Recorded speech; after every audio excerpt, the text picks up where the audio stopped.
Buen día a todos, mi nombre es Lucero Adriana Ruiz Garza y vamos a hablar acerca del tema 2, antecedentes históricos del juicio de amparo, Francia y Estados Unidos. Comenzaremos hablando sobre una pequeña introducción del tema. Se va a hablar sobre los tipos de gobierno que tuvieron estas dos grandes naciones, la constitución, su evolución, algunos derechos humanos que se implementaron y claro, el antecedente histórico pues del juicio de amparo. Comenzamos con Francia. Francia tenía un régimen de gobierno teocrático, absolutista monarco, que se basaba en la voluntad divina que tenía el monarca, sin ninguna limitación de su ejercicio. Los reyes imponían elevadísimos impuestos al ciudadano para poder mantener su lujo, su riqueza, su boato. Fue hasta el siglo XVIII cuando surgen diferentes pensamientos y corrientes fisiócratas para poder acabar con este régimen absolutista monárquico, como fue Voltaire, Montesquieu, Rousseau. Este último tuvo un gran impacto en él. Rousseau tuvo una gran influencia para poner a práctica la Revolución Francesa gracias a su pensamiento jurídico político y a su gran, digamos, famosa teoría, el contrato social, en el que se basaba en el estado de naturaleza que tenía el ciudadano francés. Él decía que era un pacto de convivencia que tenía la sociedad civil. Después que nace esta sociedad civil, surge una nueva llamada voluntad general, que era soberana, absoluta, sin limitación alguna, y que ya se implementaba algunos derechos que tenía el ciudadano francés. A diferencia de Inglaterra, como lo vimos en clases pasadas, Francia termina de manera repentina con este sistema absolutista monarca y nace uno nuevo, ya democrático, individualista y republicano, gracias a las diferentes corrientes doctrinales de los pensadores ajenos y propios del Estado francés. Como la libertad humana que tenía el ciudadano francés estaba mancillada por el monarca, gracias a las diferentes órdenes secretas que tenía la actividad del Estado estaba dominada por el monarca, como fue por el ejemplo de Luis XVI, que se hacía llamar el Rey del Sol, y con su famosa frase que lo inmortalizó: el Estado soy yo. Esto provocó el inicio de la Revolución Francesa y que tuvo diferentes factores. Primero, el pensamiento filosófico político del siglo XVIII, como ya lo mencioné, el constitucionalismo norteamericano y pues la realidad política social que vivía Francia, sobre tiranía, despotismo, arbitrariedad y la falta de dignidad humana que carecía el Estado francés. Fue hasta 1789 cuando se promulgó un importante documento que cristalizó a la Revolución Francesa, que fue la Declaración de los Derechos del Hombre y del Ciudadano. Estas fueron expididas por dos grandes sucesos. La primera, pues los Estados Generales. La segunda, la Declaración de la Asamblea Nacional.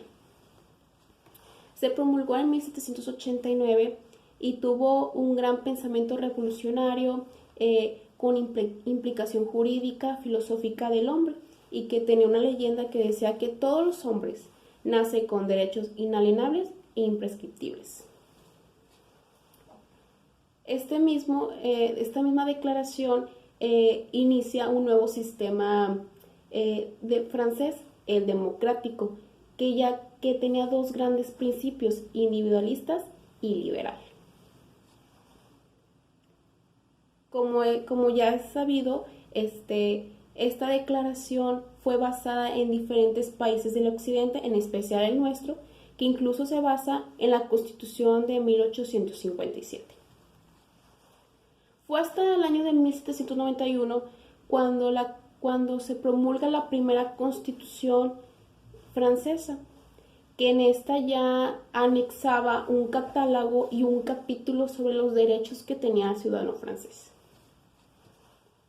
Y fue en el siglo XIX cuando Francia promulgó y obtuvo algunos códigos políticos importantes, como fue la Carta de 1814, la Ley Constitucional de 1815, patrocinada por Napoleón I, la Constitución de 1848, el ordenamiento constitucional de 1852, las leyes constitucionales de 1871 y la Constitución de la República Francesa en 1946, a raíz que termina la última guerra mundial.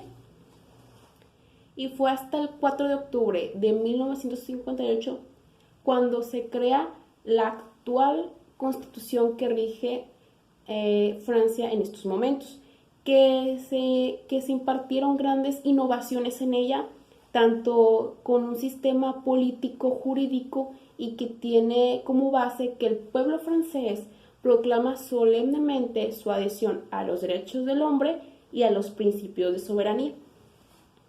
Y bueno, para terminar, como un antecedente jurídico del juicio de amparo, se presume que fue el recurso de casación, que este es un medio para atacar la ilegalidad de las sentencias definitivas del último grado que se pronuncia en juicios civiles y penales.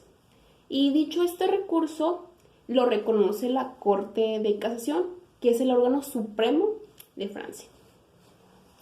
Y la casación tiene como finalidad anular los fallos definitivos, civiles y penales, como ya lo mencioné, por errores de injudicado o improcesado, por lo general en tanto puntos estrictos del derecho.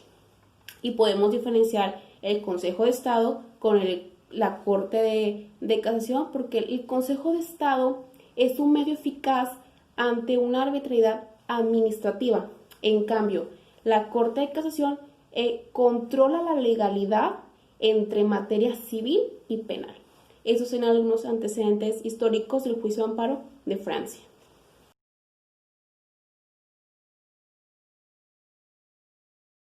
Bien, ahora hablaremos sobre los antecedentes históricos del juicio de amparo en Estados Unidos.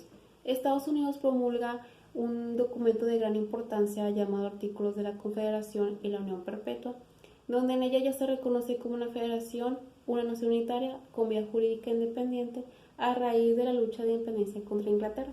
Como ya sabemos, las 13 colonias inglesas, a pasar de los tiempos, fue reconocida como entidades federativas de la Unión Americana. Como no existía un poder ejecutivo central, el Estado depositó todo su ejercicio en un organismo llamado Congreso de los Estados Unidos. Fue hasta 1787 cuando se promulga la Constitución de los Estados Unidos, pero en ella no contuvo ningún capítulo o algún catálogo que hablara sobre los derechos fundamentales del hombre. Fue hasta 2 siglos después cuando en ella se anexan algunos derechos, como fue la libertad religiosa, la posesión y portación de armas, la garantía de legalidad y el debido proceso legal. En 1791, en esta misma Constitución, se anexa la igualdad humana y la libertad que tenían los ciudadanos debido al tema de la esclavitud. En ella se anexan 2 enmiendas de gran importancia, que fue que todas las personas nacidas o naturalizadas son ciudadanos de los Estados Unidos y la garantía de audiencia que tenían estos.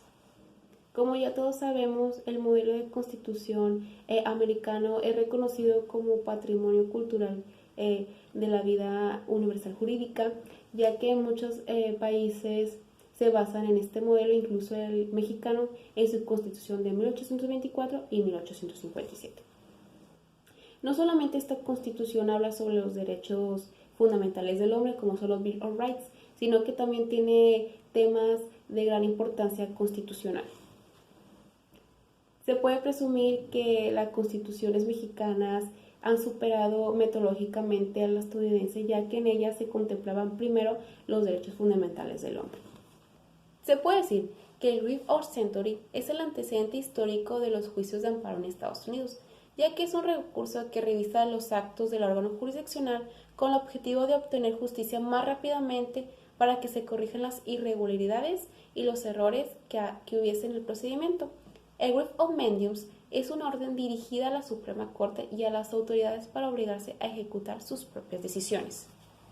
El writ of certiorari, en comparación con el common law, se limita a examinar la validez externa de los procedimientos admitidos por el tribunal.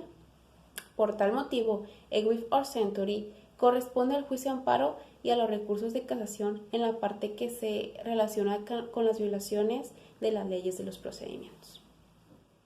Como conclusión podemos decir que en este tema vimos un poco del régimen gubernamental que tuvieron estas dos grandes naciones, todas sus constituciones y la evolución que tuvieron algunos de sus derechos, sus enmiendas y lo más importante, todo el antecedente jurídico del juicio de amparo que tiene hoy en día estas dos grandes naciones e incluso compararlas con las que tiene nuestro país. Bueno, eso es todo de mi parte. Muchas gracias. A continuación les anexo mi presentación de manera digital, toda la información y la bibliografía correspondiente. Gracias.